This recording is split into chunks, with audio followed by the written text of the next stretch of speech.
আসসালামু আলাইকুম ভিউয়ার্স, এটা হচ্ছে স্যামসং i10 প্লাস। এই ফোনটিতে হচ্ছে শর্ট প্রবলেম হয়েছে, তো এই ফোন সম্ভবত চালু হচ্ছে না আপাতত।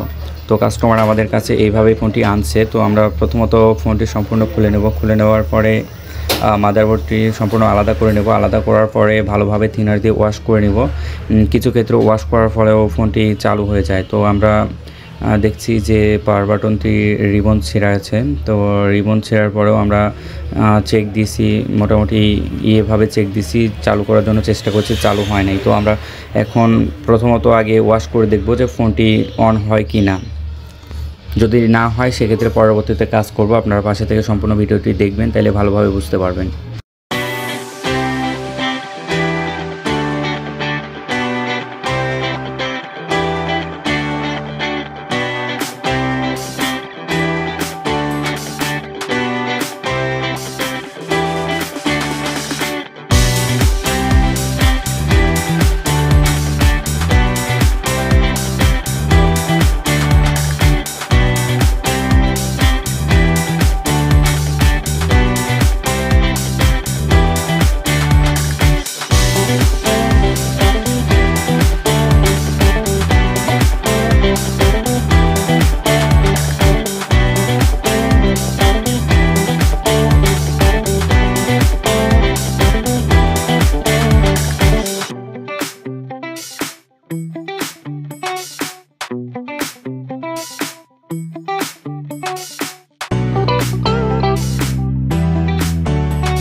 হ্যাঁ, আমাদের ওয়াশ করা হয়ে গেছে সম্পূর্ণ। এখন আমরা এটি হালকা করে হিট করে নেব, যেন কোনো ধরনের থিনার বোর্ডের সাথে না থাকে। বোর্ডের সাথে থিনার থাকলে ব্যাটারি কানেক্ট দিলে দেখা যাচ্ছে ফোনটি কোনো ধরনের কোনো আইসি শর্ট হয়ে যাওয়ার সম্ভাবনা থাকে। তো আমরা একটু আলতোভাবে হিট করে নিয়ে থিনারগুলো শুকিয়ে নেব।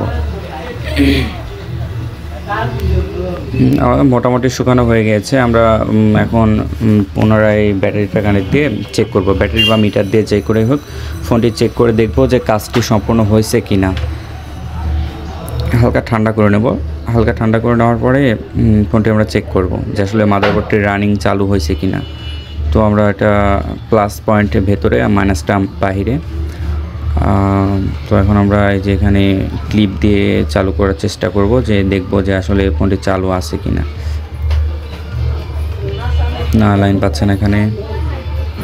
পরবর্তীটা দেখি, পরবর্তীতে না, তাও লাইন নেই, এখনও লাইন পাচ্ছে না। না, কোনো একটা ইয়ের জন্যে লাইনটা পাচ্ছে না। তো লাইন সম্ভবত মিসিং আছে, না ফোনটি ইয়ে হয়ে আছে, এখনও সিপিইউ ল্যাগ দিয়ে আছে। তো আমরা এখন আমাদের পরবর্তী কাজ হচ্ছে ওয়াশ করে আমার ফোন থেকে ক্লিয়ার হলো না। তো আমরা এখন এটি সিপিইউ আইসিটি একটু হালকা হিট করে দেবো, সম্ভব হলে সিপিইউ আইসিটি রিবুলিং করে দেবো। তো সিপিইউ রিবুলিং করার ক্ষেত্রে আমরা স্ট্যান্ডে ভালোভাবে বোর্ডটি সেট আপ করে নেব। মাদারবোর্ড সেট আপ করে নেব যেন কোনোভাবেই এই বোর্ডটি নড়াচড়া না করে। তো এমনভাবে সেট আপ করে নেব। সেট আপ করা হয়ে গেলে আমরা সিপিইউ আইসির ওপরে পেস্ট হালকাভাবে পেস্ট লাগাবো যেন অতিরিক্ত হিট পড়লেও যেন কোনো ধরনের ক্ষতি না হয় বা অল্পতেই যেন সিপিইউ আইসিটি রিবোলিং করতে পারি আমরা বা একটু হিট করতে পারি। তো এই যে ছোট্ট একটি দেখতে পাচ্ছি এটি আপনাদের এটি পাওয়ার আইসি, পাওয়ার সিপিইউ আইসি। তো এই পাওয়ার আইসিটা আমরা এখন একটু হিট করব। অনেক সময় পাওয়ার আইসির কারণে ফোনটি সিপিইউ ল্যাগ দিয়ে থাকে, আর একটু ভালোভাবেই করব যেন খুব বেশি নড়ে না যায়। খুব বেশি নড়ে গেলে ফোনটি একবারে ডেড হয়ে যেতে পারে। সেক্ষেত্রে আমরা খুব সাবধানতার সাথে কাজটি করব। হালকা করে নড়াবো, হালকা মানে চুল পরিমাণ একটু নড়লে বুঝতে পারবো যে হ্যাঁ কাজ হয়েছে। তো আমরা দেখি শেষ পর্যন্ত, দেখা যাক কি হয়।